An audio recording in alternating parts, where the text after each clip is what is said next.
कत्ल, अगवा और डकैती की वारदातों में से वही लोग मुलविस नहीं होते जो आदि मुजरिम होते हैं या उन्हें किराए का कातिल कहा जाता है।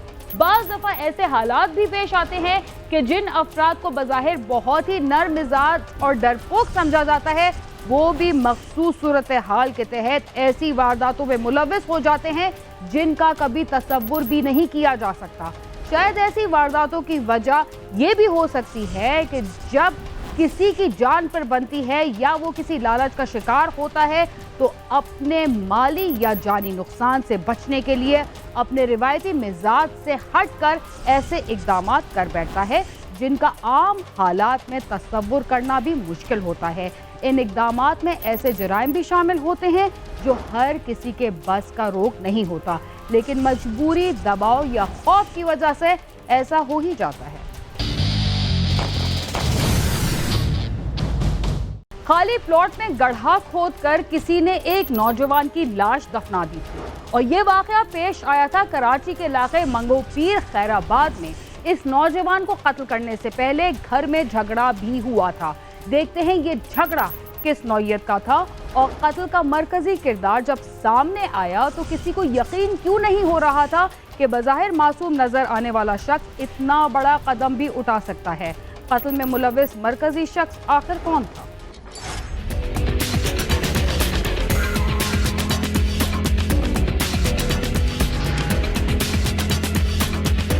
सिर्फ 500 रुपए के लिए 17 बरस के नौजवान को कत्ल कर दिया गया और लाश खाली प्लॉट में घड़ा खोदकर दफना दी गई, लेकिन कातिल पुलिस से न बच सके। कराची के जिला गरबी मंगोपीर के इलाके खैराबाद के करीब एक खाली प्लॉट में दफनाई गई नौजवान की लाश मिलने की इत्तला पर पुलिस जब मौके पर पहुंची तो लाश का चेहरा तशद्दुद से मस्क कर दिया गया था और उसे नोकीली शे के वार करके कत्ल किया गया था। पुलिस ने तहकीकात का आगाज किया तो मालूम हुआ कि औरंगी टाउन जिया कॉलोनी के इलाके से एक 17 बरस का नौजवान 3 रोज से गायब है, जिसकी गुमशुदगी की रिपोर्ट भी दर्ज करवाई जा चुकी है। जिस पर पुलिस ने उस नौजवान के घर वालों से राब्ता किया तो उन्होंने मौके पर पहुंचकर लाश की शनाख्त करते हुए बताया कि ये उवैस की ही लाश है। पुलिस ने बादजा मकतूल के लवाहिकीन की निशानदही पर मकतूल के दोस्त दिलावर को हिरासत में लिया तो उसने अपने दीगर साथियों वकार और एक ख्वाजा सिरा अंजुम का भी बताया जिन्होंने मिलकर उवैस को कत्ल किया था। मकतूल की बहन का कहना था कि जिस रोज उवैस लापता हुआ था उस रोज उसे दिलावर की कॉल आई थी। मेरा भाई मंडे वाले दिन 2 मार्च को घर पे आया, 7 बजे के करीब अम्मी को दूध दिया और कह रहा अम्मी खाना निकालिए। ये दिलावर ने फोन करके मेरे भाई को कहा आप क्या कहा हमें नहीं पता और हमें ये भी नहीं पता था कि उसकी कॉल आखिरी है, पर हमने कॉल ट्रेस करवाया तो उसकी कॉल आखिरी थी। अब मेरा भाई उसके पास गया, वो वापस आज आया, कल रात में आया, उसकी लाश आई है।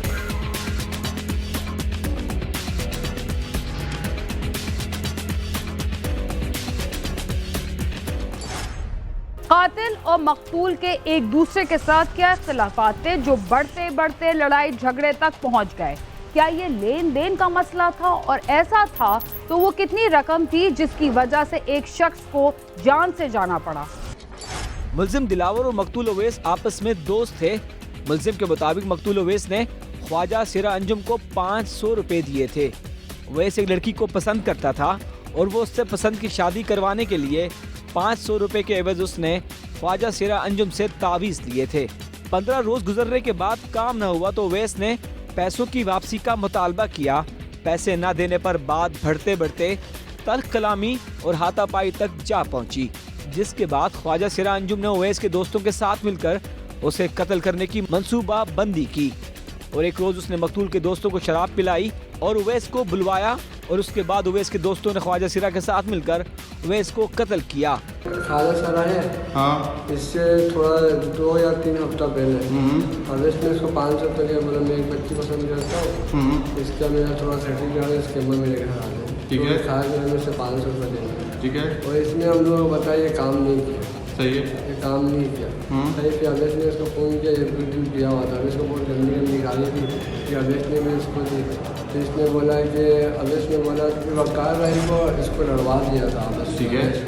इसी खाल पे खाया सारा हम लोग को लेके आया, बोतल मार्ट 1 2 बोतल पिलाने के बाद बोला इसको लेके आया।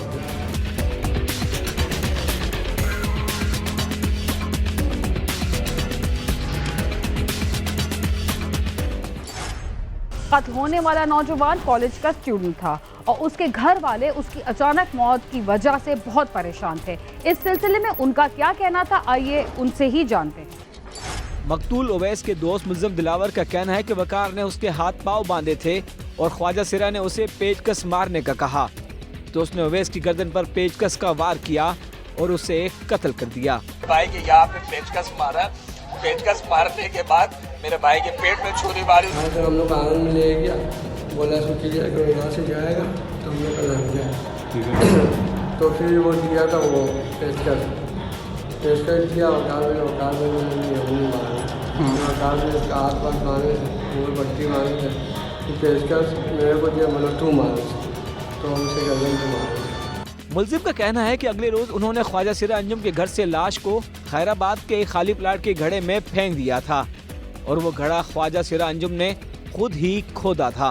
लाश फिर दूसरे दिन आए, दूसरे दिन आने के बाद वहाँ पे हम लोग दूसरे दिन आए वहाँ पे, फिर बोले खड्डा वड्डा खोदने के लिए, वो खोदा, खड्डा वड्डा खाया सारा, ला के फिर हम लोग दफनाए चले गए। अच्छा।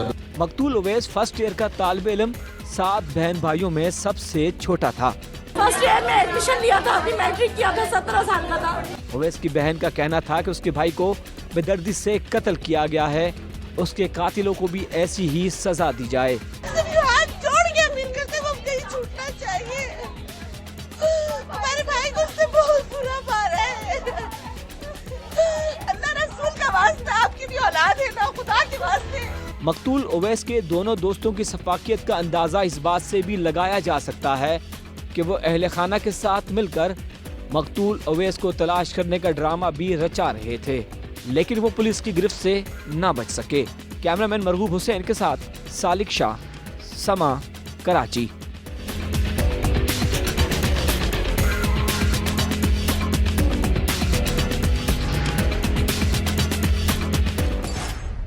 ख्वाजा सिराओं को हमारे मुआशरे में इंतहाई बेज़रर तबका समझा जाता है, मगर जराइम की दुनिया में जाने के बाद कोई भी शख्स बेज़रर नहीं रहता, जिसकी मिसाल आपके सामने है। प्रोग्राम क्राइम सीन में वक्त हुआ एक मुख्तसर से वक्फे का, जिसके बाद हम दोबारा आपके साथ होंगे। तब तक आप समा के साथ ही रहिए।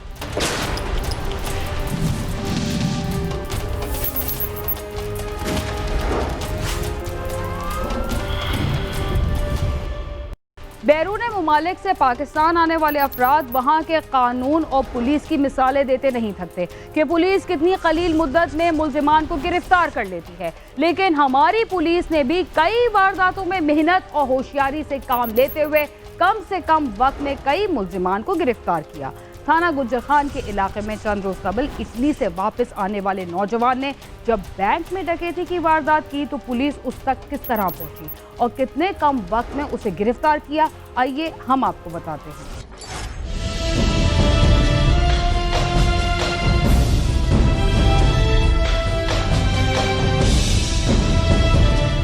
थाना गुजर खान पुलिस को इत्तला मिली कि जब्बर के इलाके में निजी बैंक में डकैती की वारदात हुई है। पुलिस इत्तला मिलते ही मौके पर पहुंच गई, लेकिन मुल्जिम 7 लाख से ज्यादा की वारदात करके वहां से फरार हो चुका था। ये जी मोरखा 21/6/2020 को हमें इत्तला मिली कि जी जब्बर के इलाके में एक निजी बैंक में डकैती की वारदात हो रही। पुलिस ने उस पर फौरी तौर पर रिस्पॉन्ड किया, बट उस टाइम तक जो है वारदात मुकम्मल हो चुकी थी और जो मुल्जिम था वो तकरीबन 7,76,000 रुपया लूट के फरार हो चुका था। मुल्जिम बैंक में अकेला आया था और आते साथ ही उसने बैंक के एक गार्ड जहूर को गोली मारी, जिससे वो जख्मी हो गया, जिसकी वजह से दूसरे गार्ड और अमले पर दहशत तारी हो गई। मुल्जिम ने अमले को यरगमाल बना के बाआसानी रकम लूटी और वहाँ से फरार हो गया।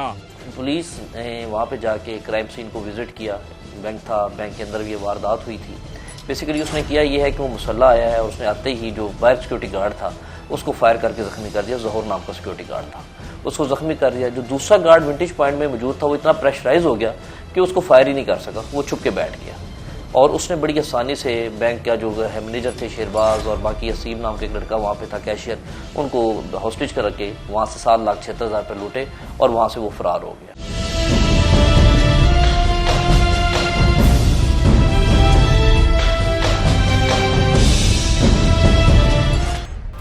डकैती की ऐसी वारदातों में बैंक के अंदर या आसपास लगे हुए सीसीटीवी कैमरे पुलिस की मदद करते हैं।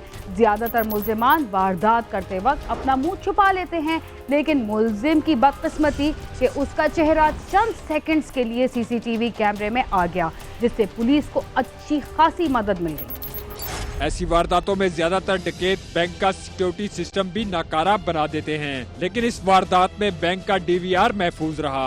पुलिस ने फुटेज का मुशाहिदा किया तो उसमें देखा गया कि रकम उठाते हुए मुल्जिम के मुंह से उसका निकाब चंद सेकंड के लिए नीचे हट गया, जिसकी तस्वीर ले ली गई। तो जब हम फौरी तौर पे क्राइम सीन पे पहुंचे, जो सबसे पहली चीज हमने प्रिजर्व की वो उसका डीवीआर था। डीवीआर प्रिजर्व करने के बाद हमने उसकी सीसीटीवी फुटेज देखी। बड़ा जब उसको बगौर हमने उसको जायजा लिया तो उसमें जब वो कैश उठाने के लिए आगे आता है तो उसके जो मास्क सा पहना होता है उसने अपने चेहरे के इर्द-गिर्द बेसिकली एक चादर के उसने अपना चेहरा छुपाया हुआ था।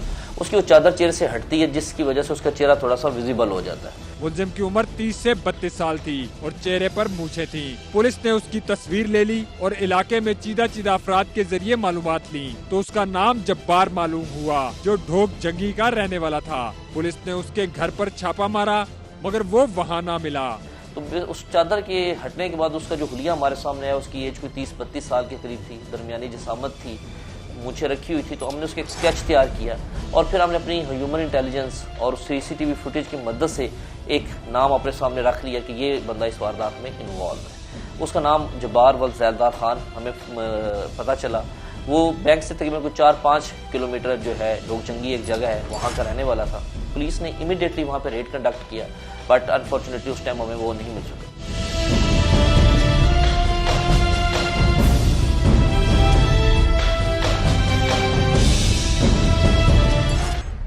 पुलिस ने चंद घंटों में मुल्जिम की शनाख्त कर ली थी और उसके घर पर छापा भी मारा गया, मगर पुलिस को वक्ती तौर पर नाकामी का सामना करना पड़ा, इसलिए कि मुल्जिम वहां से फरार हो चुका।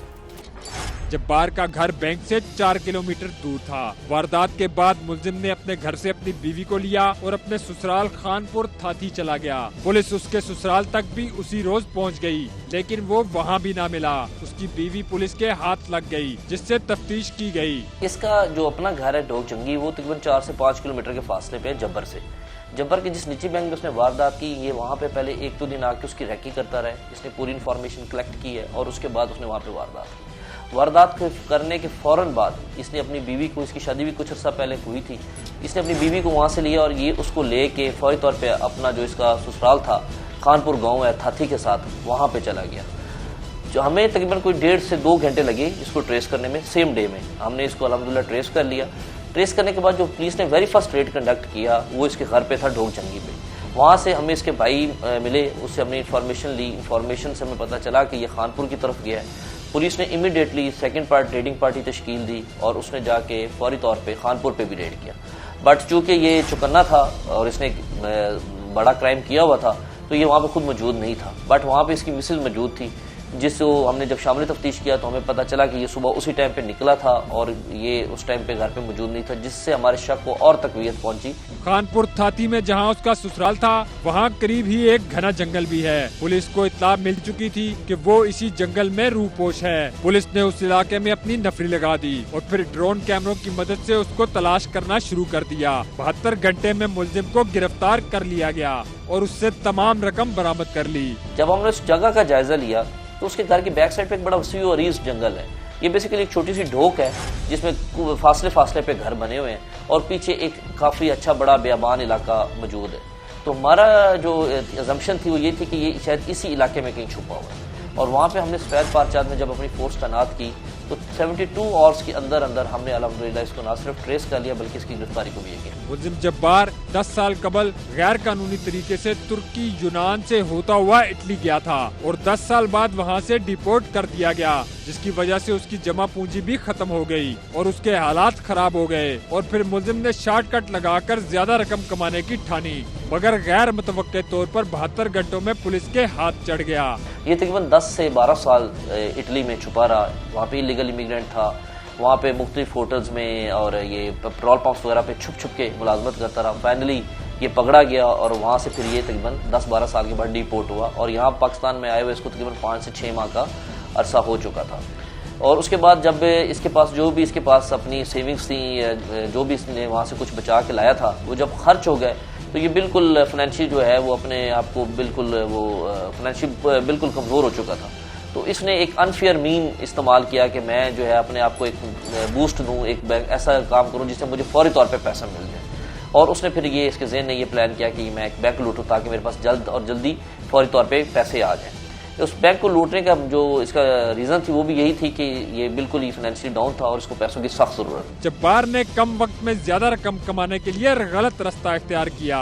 जब वो इटली में था तो बिना शर्मो हया के छोटे से छोटा काम भी करता था, लेकिन अपने मुल्क में उसने गलत तरीके से अमीर होने की कोशिश की। नौजवानों में ऐसी ही सोच को बदलने की जरूरत है। कैमरामैन फरहान मलिक के साथ नईम जंजुआ, समा गुजर खान। बैरून मुल्क से अपने देश में आने वाले नौजवान ने शायद समझ रखा था कि अपने मुल्क में चोरों और डाकुओं को आसानी के साथ नहीं पकड़ा जा सकता, मगर फौरी गिरफ्तारी के बाद उसका ये ख्वाब चकनाचूर हो गया। इसलिए कि हमारी पुलिस अगर मेहनत और ईमानदारी से तफ्तीश करे तो शायद कोई भी मुजरिम सजा से ना बच सके। इसके साथ ही क्राइम सीन अपने अख्तिताम को पहुंचता है। अगर आप हमसे रब्ता करना चाहते हैं तो हमारा पता है CSSama.tv। इसके अलावा आप ट्विटर, फेसबुक और यूट्यूब पर भी हमसे रब्ता कर सकते हैं और हमारा प्रोग्राम भी देख सकते हैं। बीना खान और क्राइम सीन की टीम को इजाज़त दीजिए और देखते रहिए सामा।